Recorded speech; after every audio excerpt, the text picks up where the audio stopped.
Hi అండి. కొర్రల ఉప్మా చాలా healthy recipe. ఈ షుగర్ పేషెంట్లకి, బరువు తగ్గాలనే వాళ్ళకి చాలా యూజ్ అవుతుంది. ఒకసారి ఇలా ట్రై చేయండి. ముందుగా కొర్రలు తీసుకోవాలి. 1 కప్ కొర్రలు తీసుకోండి. ఒక బౌల్లో వేసుకొని ఒక 4-5 టైమ్స్ వాష్ చేసుకోవాలి. దీంట్లో ఇసుక అనేది ఉంటుందండి, బాగా వాష్ చేసుకోండి. బాగా వాష్ చేసుకున్నాక ఒక 10-15 మినిట్స్ అనేది పక్కన ఉంచుకోండి, నానబెట్టుకోండి. ఇప్పుడు స్టవ్ ఆన్ చేసి బాండీ పెట్టుకుని 1 స్పూన్ గీ వేసుకుని 1 స్పూన్ ఆయిల్ వేసుకోవాలి. ఆయిల్ వేడయ్యాక ఆవాలు, పచ్చెనపప్పు, పల్లీలు, కాజు వేసుకొని ఫ్రై చేసుకోవాలి.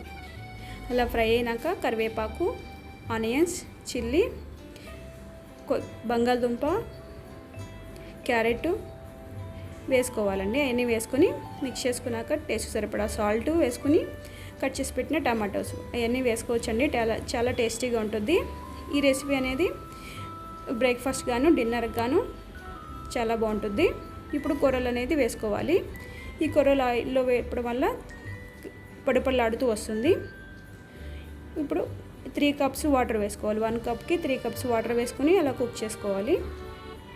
మూత పెట్టేసుకొని ఒక 2 మినిట్స్ ఆగినాక చూడండి, మరుగుతున్నప్పుడు ఒకసారి మిక్స్ చేసుకొని లో ఫ్లేమ్లో పెట్టుకొని కుక్ చేసుకోవడమే. అంతేనండి, చాలా సింపుల్. కొంచెం ఫైనల్గా కొత్తిమీర వేసుకొని సర్వ్ చేసుకోవడమే. బ్రేక్ఫాస్ట్గా డిన్నర్గా చాలా బాగుంటుంది కొర్రల upma. Thank you for watching. Support చేయండి.